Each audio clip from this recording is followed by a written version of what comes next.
اللهم صل على سيدنا ومولانا محمد۔ دوستو، بزرگ اور میرے دینی بھائیوں، اللہ تبارک و تعالی نے اس دنیا کو، جس میں ہم بس رہے ہیں، صبح و شام کی زندگی گزار رہے ہیں، اسے فنا کے اصول پر قائم کیا ہے۔ یعنی دنیا اور دنیا میں بسنے والے انسان، جنات، چرند پرند، جانور اور جتنی ساری مخلوقات ہے، سب فنا ہونے والی۔ کل من علیہا فان۔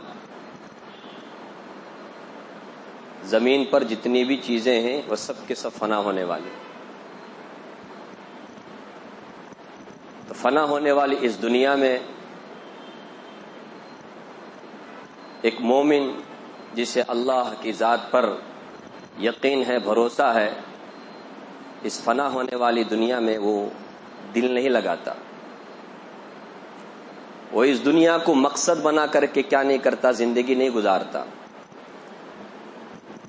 یہ دنیا کی جو زندگی ہے بہت قیمتی ہے، اس میں تو کوئی شک نہیں، لیکن قیمتی ہونے کے ساتھ ساتھ یہ مختصر ہے، بہت چھوٹی زندگی ہے اور فنا ہونے والی بھی ہے۔ کبھی زندگی کا چراغ گل ہو جائے پتہ نہیں۔ تو ایسے میں سمجھدار آدمی اس دنیا میں زندگی گزارتے ہوئے با مقصد زندگی گزارنے کی کوشش کرتا ہے، اور جو ہمیشہ رہنے والی زندگی ہے مرنے کے بعد کی، اس کے لیے تیاری کرتا ہے۔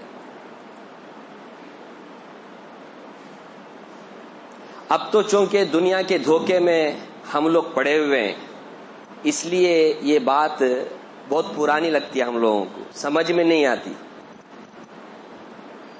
لیکن یہ حقیقت ہے کہ دنیا بہرحال چند روزہ ہے، اسے چھوڑ کے جانا ہے، لیکن اس کے بعد ایک زندگی شروع ہوتی ہے، اور اس زندگی کے لیے ہی اللہ تبارک و تعالیٰ نے دنیا میں بھیجا ہے۔ حضرت حسن بصری رحمۃ اللہ علیہ بہت بڑے تابعی ہیں۔ تابعی کا مطلب صحابہ کو جنہوں نے دیکھا، صحابہ اکرام رضوان اللہ تعالی علیہم اجمعین کی مبارک زندگی کو جنہوں نے اپنی آنکھوں سے دیکھا، صحابہ سے جنہوں نے ملاقات کی، ایسے خوش نصیب لوگوں کو تابعی کہا جاتا ہے۔ وہ ایک مرتبہ جنازے میں شرکت کرنے کے لیے گئے، تو میت کو قبر میں اتارا گیا، اسے دفن کیا گیا۔ تو حضرت حسن بصری رحمۃ اللہ علیہ اس زمانے کے بڑے زاہد، بہت بڑے عالم، بہت بڑے اللہ والے تھے، تو انہوں نے جو لوگ بھی دفن میں شریک ہوئے تھے ان سے کہا، تم یہ جو میت مرحوم جن کو تم لوگوں نے قبر میں دفن کیا، تو ان کے متعلق تمہارا کیا کہنا ہے کہ اگر ان کو دوبارہ دنیا میں واپس بھیجا جائے، جبکہ ایسا نہیں ہوتا، اگر سمجھو کہ بھیجا جائے دوبارہ قبر سے، پھر زندہ کر کے انہیں دنیا میں بھیجا جائے، تو کیا کرے گا؟ وہ مرحوم صاحب، وہ میت صاحب، وہ جنازہ صاحب کیا کریں گے دنیا میں آ کر؟ کسی نے جواب دیا، اچھا جواب دیا اور صحیح جواب دیا، آپ بھی ہوتے تو وہی جواب دیتے کہ وہ توبہ استغفار کرتا ہے، وہ توبہ استغفار کرے گا، نیک اعمال کا اہتمام کرے گا، پلک جھپکنے کے برابر بھی 1 منٹ بھی ضائع نہیں کرے گا۔ اور قرآن کریم نے بھی اس حقیقت کو بیان کیا ہے، جو ان صاحب نے کہا، اللہ تعالیٰ نے فرمایا، ربنا ابصرنا وسمعنا فرجعنا نعمل صالحا انا موقنون۔ جب قیامت کے دن عذاب کو دیکھے گا بندہ، جس نے دنیا میں رہتے ہوئے غفلت کی زندگی گزاری اور بے مقصد زندگی گزاری، آخرت کی کوئی تیاری نہیں کی، تو جب دیکھے گا اس حقیقت کو، یہاں تو خواب لگ رہا ہے ہمارے کو، حالانکہ دنیا خواب ہے، حقیقت تو مرنے کے بعد ہے. تو وہ حقیقت دیکھ لے گا تو وہ چلائے گا، اللہ سے ریکویسٹ کرے گا، درخواست کرے گا کہ ربنا، اے ہمارے پروردگار، اب سرنا، اب دیکھ لیا. دنیا میں رہتے ہوئے سنتے تو کتنا اچھا تھا، اب دیکھ لیا. دنیا میں دیکھ سکتا ہے، دنیا میں تو یقین کرنا، اسی کا نام تو ایمان ہے. کہ جن نے کہا تو ایمان ہم نے نہیں لایا، ہم نے یقین نہیں کیا، ہم نے ان کو پاگل سمجھا. جو جب بھی بات کرتے تو آخرت کی بات کرتے، قبر کی بات کرتے، دنیا کہاں سے کہاں پہنچ گئی، لوگ چاند پہ پہنچ گئے، کہاں پہنچ گئے. یہ وہی قبر کی بات، حشر کی بات، آخرت کی بات، جنت کی بات، جہنم کی بات. تو وہاں دیکھے گا تو کہے گا، وہ ریکویسٹ کرے گا، اب سرنا، پروردگار دیکھ لیا ہم نے، وسمعنا، سن بھی لیا، سن بھی لیا. جہنم کے اندر چیخنے کی آواز آئے گی، سن بھی لیا. وسمع فرجعنا نعمل صالحا، ایک موقع دیجیے، ایک چانس، نعمل صالحا، اچھے عمل کر کے آئیں گے، اب کی بار نیک عمل کریں گے، کوئی برا عمل نہیں کریں گے. انا موقنون، اب ہمیں پورا یقین ہو گیا، پورا یقین ہو گیا. اب وہ یقین کرنے کا فائدہ کیا ہے؟ دیکھنے کے بعد تو سب کو یقین آ جاتا ہے. تو حسن بصری رحمت اللہ علیہ فرماتے ہیں، تو جو میت قبر میں دفن ہوئی، اب اس کے بارے میں تمہارا یہ خیال ہے نا کہ وہ آئے گا تو کیا کرے گا، وہ توبہ استغفار میں، نیک اعمال میں لگے گا. اب اس کو یہ چانس نہیں، وہ مر گیا، یو ٹرن نہیں ہے، جو گیا گیا. اب اس کو یہ چانس نہیں، توبہ استغفار نیک اعمال کرنے کا کوئی چانس نہیں، کوئی موقع نہیں. تمہیں موقع ہے، مجھے موقع ہے، ہم سب کو موقع ہے. ہم زندہ ہیں، ہم ابھی موت کے نوالے نہیں ہوئے، ہم قبر کے سپرد نہیں ہوئے، ہمیں اللہ نے موقع دیا. اب پتہ نہیں یہ ہماری زندگی کا چراغ کب گل ہو جائے. اب ہمیں موقع ہے. تو تمہارا کیا خیال ہے، کیا کرنا چاہیے؟ ابھی تم نے کہا نا کیا کرنا چاہیے، توبہ استغفار نیک اعمال کا اہتمام کرو، پورے اس میں کوشش کرو، تیاری کرو. یہی عقل مند کی نشانی ہے، یہی سمجھدار آدمی کی نشانی ہے. رسول اکرم صلی اللہ تعالی علیہ وسلم نے کیا فرمایا کہ الکیس من دان نفسہ وعمل لما بعد الموت. سب سے سمجھدار انسان، سب سے عقل مند انسان، سب سے انٹیلیجنٹ انسان وہ ہے جو اپنے نفس کو شریعت کے تابع کرے. من دان نفسہ، اپنے نفس کو کیا کرے، وہ قرآن اور سنت کے تابع کرے. یہ نہیں کہ اپنے آپ کو کیا کر لے، وہ خواہشات کے تابع بنائے. اسی لیے آگے اللہ کے رسول نے فرمایا والعاجز، بے وقوف ہے، بے وقوف ہے، وہ پاگل ہے، مجنون ہے. من اتبع نفسہ ہواہا، جس نے اپنے نفس کو خواہشات کے تابع کیا، جو من میں آیا، جو مرضی آیا کرتے چلا جا رہا ہے. انجوائے کرو، جتنی بھی زندگی ملی ہے انجوائے کرو. جوانی ہے اور دیوانی ہے، چلو دیوانوں کی طرح زندگی گزارو. من اتبع نفسہ ہوا وتمنا علی اللہ، اور اللہ پر امیدیں باندھ رہا ہے کہ اللہ غفور الرحیم، اللہ بڑے بخشنے والے ہیں. یہ بے وقوف ہے، کر رہا برا کام، اپنی مرضی کی زندگی گزار رہا اور امید لگا رہا اللہ کی ذات پر. اور اللہ کے رسول نے کیا فرمایا، سمجھدار ہے وہ جس نے اپنے نفس کو شریعت کے تابع کیا، وعمل لما بعد الموت، اور بعد الموت، موت کے بعد کے لیے تیاری کیا. یہ ہے سمجھدار انسان. دنیا کی غفلت، دنیا کی دھوکہ دہی آج مسلمانوں کے دماغ سے آخرت کا تصور، آخرت کا جو تصور مسلمانوں کے اندر ہونا چاہیے. غیروں کی بات چھوڑیے، ارے غیر کی جو سوچ ہے نا وہ چھوٹی سوچ ہے، چھوٹی سوچ. ہمارے نبی نے کیا فرمایا، سمندر پہ انگلی ڈال کر کے اس میں سے، انگلی بھی نہیں سوئی ڈال کر کے نکالا. انگلی میں تبھی ذرا زیادہ آتا ہے پانی. کبھی گئے سمندر، دیکھا کبھی سمندر، کبھی ایسا لگتا ہے کہ اس کا کوئی بارڈر ہے، ایسا لگتا ہے اسے بارڈرز نہیں ہے. اس میں ایک سوئی ڈال کر کے نکالا تو جتنا اس میں لگا نا پانی، اللہ کے رسول نے سمجھانے کے لیے کہا یہ دنیا ہے، اور یہ جو سمندر تم دیکھ رہے نا یہ آخرت ہے. اب سوچو میرے بھائی، کافر کی جو سوچ ہے نا صرف قطرے والی سوچ ہے، ایک ڈراپ، جسے ڈاٹ بول سکتے ہیں آپ، ڈراپ بھی نہیں ڈاٹ، اتنا ہی آئے گا نا پانی ڈاٹ کے جیسا. باقی جتنا سمندر ہے نا یہ علم اللہ نے کسے دیا؟ مجھے اور آپ کو اسلام کی برکت سے، ایمان کی برکت سے دیا. تو ہمیں چھوٹی سوچ رکھنے والوں کے پیچھے چلنا یا بڑی سوچ رکھنے والوں کے پیچھے چلنا، فیصلہ کرو. لوگ دنیا میں زندگی گزار رہے نا، سچی بولو، کوئی آج تک کامیاب ہوا ہے؟ کامیاب کسے کہتے ہیں؟ ہم بار بار سنتے ہیں قد افلح من تزکا وذکر اسم ربہ فصلی حی علی الفلاح حی علی الفلاح. روزانہ 5 وقت مؤذن 2 بار، کتنے ہو گئے؟ 5 بولے تو 5 کو 10 بار. حی علی الفلاح، فلاح بولے تو کیا بولتے؟ کامیاب. کامیاب کسے ہم کسے سمجھتے ہیں کامیابی؟ آج تک ہمارے کو نہیں معلوم کامیابی کسے بولتے ہیں. کامیابی بولتے ہیں مقصد کو پا لینے والے کو. کس کو کہتے ہیں؟ مقصد ہے نا، مقصد پا لینے کو کہتے ہیں. اور آپ کو معلوم ہے مقصد کسے کہتے ہیں؟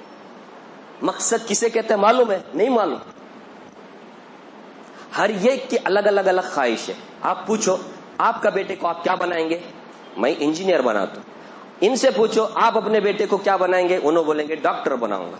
ان سے پوچھو ان کو میں بہت بڑا سائنسدان بنا. اور ایک سے پوچھو پولیٹیکل پارٹی کا بہت بڑا لیڈر بنانا چاہوں. اور ایک سے پوچھو کیا کیا الگ الگ الگ الگ الگ نمنے کے خواہش. دنیا میں آپ دیکھو 4 خواہشات ایسے ہیں جن میں سب مشترک ہے، متفق ہیں، کامن ہے، سب کی خواہش ہے. یہ جو خواہشات ہم دل میں رکھتے ہیں نا، وہ کبھی کسی کا پورا ہوتا ہے، کبھی کسی کا پورا نہیں ہوتا ہے. تربیت کرتا ہے ڈاکٹر بنانے کے لیے، انہیں ڈاکٹر جا کے دوسرا کیا بن جاتا ہے. اللہ ماشاء اللہ کامیاب ہونے والے ہوتے، نہیں تو نہیں. بچوں کو عالم حافظ بنانے کے لیے مدرسے میں ڈالتے، حافظ عالم ہونے کے بعد انہیں کیا کرتا ہے؟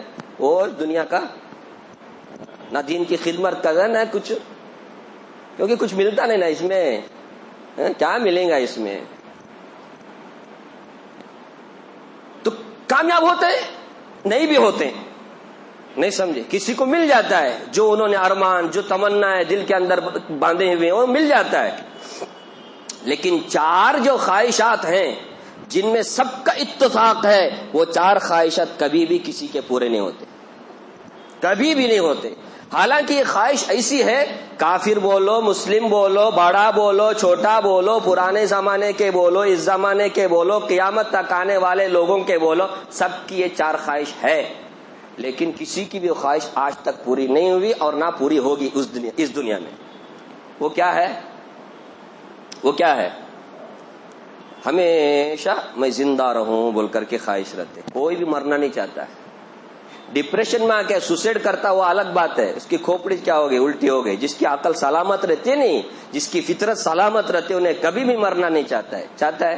اور اسی طرح بہت اللہ والا ہے، نبی ہیں بہت اونچے اللہ کے، وہ بھی اللہ سے ملاقات کے لیے مرنا چاہتے ہیں. ورنہ اگر مرنے کے بعد اللہ سے ملاقات ہونے کا تصور نہ ہوتا، کوئی ولی کوئی نبی بھی نہ مرتا، نہیں مرنے کی خواہش نہیں کرتا. اللہ سے ملنا ہے جی. موت بولے تو کیا ہے؟ جس کے لیے صبح و شام ہم اللہ اللہ بولتے، نماز پڑھتے، قربانی دیتے، جہاد کرتے، ارے اس سے ملاقات ہونے جا رہا ہے. لوگوں دیکھو نا جی، حج کے لیے جس اللہ کا گھر ہم کعبۃ اللہ بولتے، اس کے لیے کتنا تڑپ نہیں. تو پھر اللہ رب العالمین کی زیارت، اللہ کا دیدار اور اللہ تعالیٰ سے ملاقات بولے تو کتنی تڑپ رہے گی. تو وہ دونوں الگ ہیں، سوسائڈ کرنے والے بھی، اللہ والے. ورنہ آپ دیکھو تو ہر انسان کی یہ خواہش ہے کہ میں ہمیشہ زندہ رہوں، ہمیشہ زندہ رہوں. کبھی کسی کی یہ خواہش پوری ہوئی کیا؟ خواہش سب کی ہے، پوری ہوئی نہیں ہوئی. اسی طرح ہر انسان کی خواہش ہے ہمیشہ جوان رہوں، ہمیشہ جوان رہوں. کسی کی خواہش پوری ہوئی؟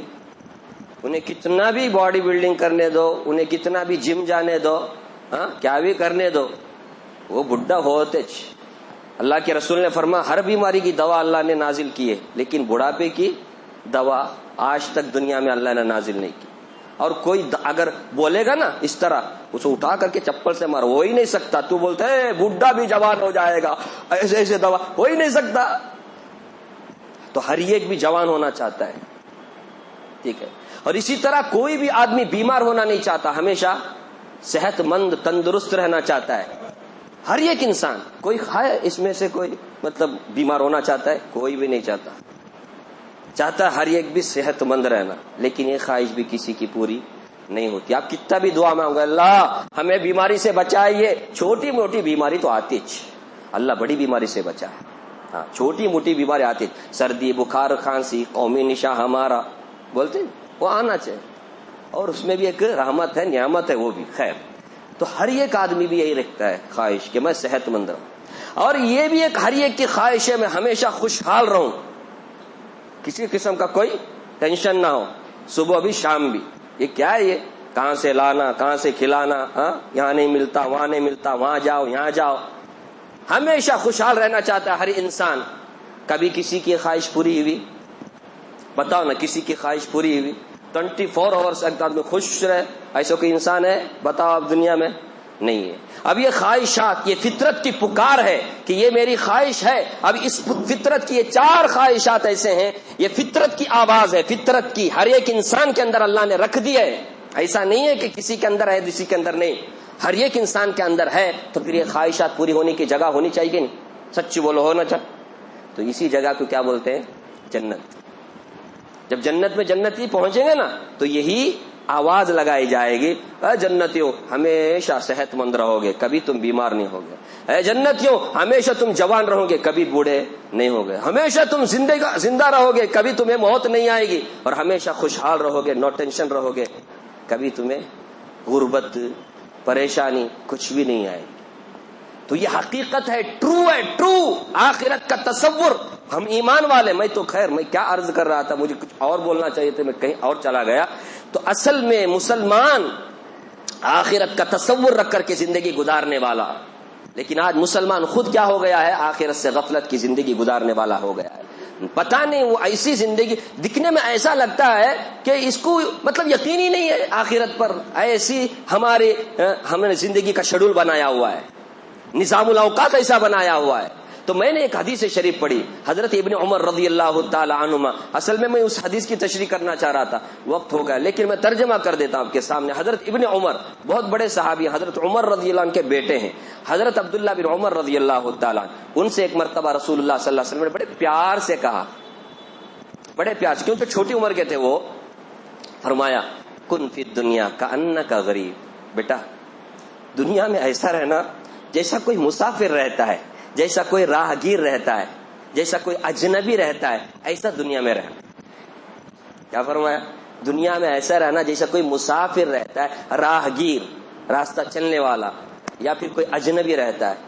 ایک منزل سے دوسری منزل, ایک گاؤں سے دوسرے گاؤں کو جاتا ہے نا, تو وہ اجنبی ہوتا ہے. اب ہمارے کو منگلور میں تو 4 آدمی پہچاننے والے ہوں گے نہیں. اگر آپ یہی کہیں دوسری جگہ چلے جاؤ, بنگلور چلے جاؤ یا پھر بمبئی چلے جاؤ, جہاں پہ آپ کو کوئی پہچاننے والا نہیں, آپ چونکہ اجنبی وہاں کے لیے. دنیا میں ہر ایک آدمی چاہتا میری پہچان ہو, میرے سب میرے کو جانے. اللہ کے رسول فرماتا ایسا رہو جیسے اجنبی. اجنبی کو کوئی پوچھ کے نہیں دیکھتا. ہاں تم بھی ایسے رہو, خواہش مت رکھو مجھے میرا نام میرا وہ نہ, اجنبی. اور راہگیر مسافر کی طرح رہو, مسافر کی طرح. کتنی زبردست تعبیر فرمایا اللہ کے رسول نے کہ مسافر کی طرح رہو. کیا مطلب؟ جو بھی آدمی دنیا میں سفر کرتا ہے نا, ذرا غور کرنا میرے بھائی, سفر کرتے وقت کوئی بھی بے مقصد سفر نہیں کرتا. صبح میں ایک آدمی بولا مجھے کہ بنگلور کو جانا ہے. بنگلور کیوں جانا ہے پوچھے تو مجھے معلوم نہیں. کوئی بولے گا آج تک ایسا کوئی ملا آپ کو؟ پاگل بولیں گے آپ اس کو. جس کا مطلب عقل ٹھکانے پہ ہے, سمجھدار ہے, شریف آدمی ہے, وہ کیا کرتا ہے جب بھی سفر کرتا ہے تو مقصد کے ساتھ سفر کرتا ہے. اس کا ایک نظام الاوقات ہوتا ہے, میں اس مقصد کے لیے کیا کر رہا ہوں, سفر کر رہا ہوں. مسافر ہمیشہ سفر کرتے ہوئے مقصد کو سامنے رکھ کر کے کیا کرتا ہے, سفر کرتا ہے. اللہ کے رسول فرماتے ہیں تم مسافر کی طرح ہو. کیا مطلب؟ مقصد کو سامنے رکھ کر کے زندگی گزارو. اور مقصد ہمارا کیا ہے؟ کیا ہے؟ آخرت کی تیاری, اللہ کی بندگی, اللہ کے بندے بن کے زندگی گزارنا ہے. اور آخرت کو ہمیشہ سامنے رکھ کر کے کیا کرنا ہے, زندگی گزارنا ہے. چاہے آپ مالوں میں رہتے ہو, دکانوں میں رہتے ہو, مکانوں میں رہتے ہو, دنیا ہے 24 گھنٹہ, ہمیں یہاں اس دنیا میں رہنا ہے. لیکن تصور میں کیا ہو کہ ہم کیا ہیں, خواہشات کے پیچھے لگ کر کے. آدمی سفر میں جاتا ہے تو سفر میں جاتے ہوئے پورے گھر کا سامان لے کے نہیں جاتا. جو من میں لے کے نہیں جاتا، جہاں تک ہو سکتے کیا کرتا ہے، سامان تھوڑا سا رکھ، صرف ضرورت کے بقدر رکھ کر کے دنیا سے سفر میں جاتا ہے۔ اللہ کے رسول فرماتے ہیں سفر، تمہارا سفر ہو رہا ہے، تم مسافر کی طرح ہو۔ کیا مطلب؟ زیادہ پیسے، مال، سامان، ساز و سامان جمع کرنے کی فکر مت کرو، مسافر کی طرح صرف ضرورت کے بقدر سامان رکھو، کافی ہے۔ قناعت کرو، قناعت، مسافر کی طرح رہو، غور کرو، مسافر کی طرح رہو۔ مسافر کیسا رہتا ہے؟ جب بھی جہاں بھی جاتا ہے تو مسافر کہیں بھی دل نہیں لگاتا، کیونکہ اس کی منزل اصل میں آگے ہے۔ کہیں بھی کسی بھی ویٹنگ روم میں رہتا ہے، کسی ہوٹل میں کھانے کے لیے، قضاء حاجت کے لیے، لوڈنگ کے لیے، ان لوڈنگ کے لیے جاتا ہے تو وہاں کیا نہیں کرتا، وہ دل نہیں لگاتا، کیونکہ اس کو پتا ہے کہ میرا یہ میری منزل نہیں، اصل میری منزل آگے۔ مسلمان زندگی گزارتے ہوئے دنیا کو منزل، اپنا مسکن، اپنا اصلی وطن نہیں سمجھتا، بلکہ وہ آخرت کو کیا کرتا ہے، اپنا اصلی وطن سمجھ کر کے اس کے لیے تیاری کرتا ہے۔ اس کا کبھی بھی دل کا نہیں لگتا، مسافر کا منزل میں نہیں لگتا، ویٹنگ روم میں نہیں لگتا، چاہے وہ ویٹنگ روم کو کتنا بھی سجایا گیا ہو، وہاں کتنے بھی قیمتی پنکھے لگے گئے ہو، کتنا بھی اے سی زبردست لگایا گیا ہو، کتنا زبردست فرش لگایا گیا ہو، دل نہیں لگتا۔ دل، اس کے دل میں کیا رہتا ہے، منزل رہتی ہے۔ اللہ کے رسول صلی اللہ علیہ وسلم فرما رہے ہیں، ذرا سمجھو، اللہ کے رسول، تم دیکھو مسافر کی طرح رہو۔ مسافر کبھی بھی کیا نہیں کرتا، حد سے زیادہ سامان۔ کبھی دل میں خیال آتا ہے، تمہیں بار بار دنیا کے بارے میں ایسا بولے تو ہمارے کو سمجھ میں نہیں آتا کون سا جائز کون سا ناجائز۔ علماء نے بڑی اچھی مثال دی، ہمارے کو سمجھایا، دیکھو دنیا میں قناعت پسند، قناعت، گزشتہ جمعہ بھی آپ نے سنا، قناعت پسند، ضرورت کے بغیر الحمدللہ کھانے کے لیے، پہننے کے لیے، رہنے کے لیے ہو گیا، ضرورت پوری ہو گئی، اب زیادہ کی ہرس نہیں کرنا، زیادہ کی ہرس نہیں کرنا، جتنا ملا الحمدللہ قناعت کر کے زندگی گزارنا، اس کو کہتے ہیں قناعت۔ تو اس طرح زندگی گزارے گا نا تو آدمی ہرس سے بچے گا، لالچ سے بچے گا، زیادہ خواہشات پہ عمل کرنے سے بچے گا۔ لیکن پھر اس کے لیے اصول بہت اچھا بتایا ہے ہمارے علماء نے، وہ اصول میں آپ کے سامنے رکھ کر کے بات اپنی ختم کرتا ہوں۔ دیکھیے ایک آدمی مکان بناتا ہے، دکان، معاف کرنا، مکان، گھر کا سب سے پہلا مقصد ہوتا ہے کہ رہائش، اس میں رہنے کے لیے، دھوپ سے بچنے کے لیے، بارش سے بچنے کے لیے، ٹھنڈ سے بچنے کے لیے اس کو ایک کیا ہونا، رہائش ہونا، ایک گھر ہونا۔ اب وہ گھر کی جو ضرورت ہے وہ جھونپڑی سے بھی پورا ہو سکتا ہے، نہیں، جھونپڑی سے بھی پورا ہو سکتا ہے رہنے کے لیے، لیکن اس کے بعد ہے نا وہ جھونپڑی میں ہو سکتا ہے کبھی بارش کے موسم میں اندر پانی آ گیا تو، سیلاب آ گیا تو پورا جھونپڑی کیا ہو جائے گا، چلا جائے گا، تو اسے تھوڑا سا پکا بنانا چاہتا ہے تاکہ تھوڑا سا آرام بھی ملے، نہیں تو پکا بنانے کی بھی اجازت ہے، پکا بنا لو نا تاکہ دھوپ سے بھی بچے، سردی سے بھی بچے، اور پھر پانی ٹپکنے سے بھی بچے، اس کی بھی اجازت ہے۔ اسے بولتے آسائش، تھوڑا سا آرام ملے، اس کے لیے آدمی کیا کرتا ہے، تھوڑا سا پلاسٹک سب کر کے کیا کرتا ہے، مضبوط بناتا ہے، پکا بناتا ہے اپنا مکان، ٹھیک ہے، اس کی بھی اجازت۔ رہائش ہوا، آسائش ہوا، اس کے بعد دیکھتا ہے گھر میں آتے ہوئے یہاں بھی سیمنٹ لگ کے، یہاں بھی سیمنٹ لکھ کے، پینٹ نہیں، دوسرے گھر میں جا کے دیکھا پینٹ ہے، اب یہ گھر کے اندر دیکھتا ہے اچھا نہیں لگتا، خود کو اچھا نہیں لگ رہا ہے تو پلاسٹک کے ساتھ ساتھ کیا بھی کرتا ہے، روغن لگاتا ہے، پینٹ کرتا ہے دکھنے میں، اور آرام کے لیے کیا کرتا ہے، فین بھی، لائٹ وغیرہ سب لگاتا ہے، ٹھیک ہے، رہائش بھی ہو گئی، آسائش بھی ہو گئی، آرائش بھی ہو گئی، نہیں دکھنے میں اچھا لگنا، ٹھیک ہے، یہاں تک تو اجازت ہے۔ 3 مرحلے، یہ 3 سٹیج جائز ہے۔ اب ایک اور مرحلہ آتا ہے، وہ کون سا، نمائش۔ اس کے گھر کو گیا، وہاں دیکھا تو کیا بولتے اسے، انٹرنگ، کیا یہ بولتے، اس کے لیے کتنا خرچ کرتے ہیں لوگ معلوم۔ اب لوگ بھی دیکھنے والے بولنا بڑا مالدار بھائی، کہاں سے لایا سو، کہاں سے لے گیا، دکھانے کے لیے لوگ بڑا سمجھیں، مجھے بھی کوئی کم کا نہیں، میں بھی کم کا نہیں، لوگ سمجھیں کہ میرے کو میں ایسا ویسا، دکھاوے کی نیت سے۔ یاد رکھیں یہ حرام ہے، چاہے مکان ہو یا پھر گاڑی ہو یا پھر کپڑا ہو یا پھر جوتا ہو۔ تو میں تو مثال دیا مکان کا، کوئی بھی چیز دنیا میں جب ہم استعمال کرتے ہیں یہ 4 سٹیج ہوتے ہیں، شروع کے 3 سٹیج اگر جائز طریقے سے کما کر کے حاصل کیا جائز ہے، اور چوتھا جو سٹیج ہے نمائش والا، یہ آپ حلال پیسے بھی استعمال کریں گے تو بھی حرام ہے، کیونکہ دکھاوا جائز نہیں ہے کسی میں بھی، نہ کپڑے میں، نہ جوتے میں، نہ مکان میں، نہ سواری وغیرہ میں۔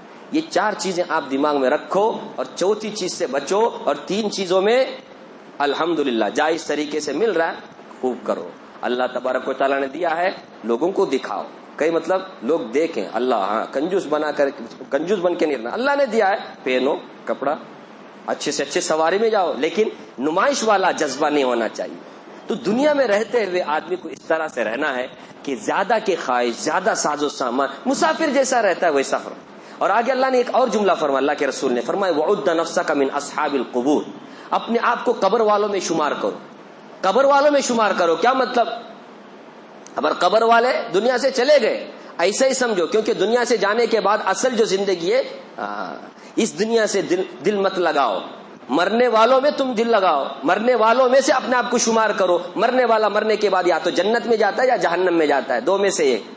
تو یہ سمجھو کہ اصل وطن ہمارا کیا ہی ہے، جنت ہے، آخرت ہے۔ اب اس کے لیے تم کیا کرو، اپنے آپ کو ایسے لوگوں میں سے شمار کرو، زندے لوگوں میں سے شمارش مت کرو۔ زندے لوگوں کو دیکھو گے تو فتنے میں مبتلا ہو جاؤ گے، جو دنیا سے چلے گئے نا ان میں تم اپنے آپ کو شمار کرو۔ اللہ کے رسول نے فرمایا، اللہ رب العالمین مجھے بھی آپ کو بھی اللہ کے رسول کی باتیں سمجھنے کی، دین کی جتنی بھی باتیں، اللہ ہم سب کو سمجھنے کی اور سمجھ کر کے اس کے اوپر عمل کرنے کی توفیق اور طاقت عطا فرمائے۔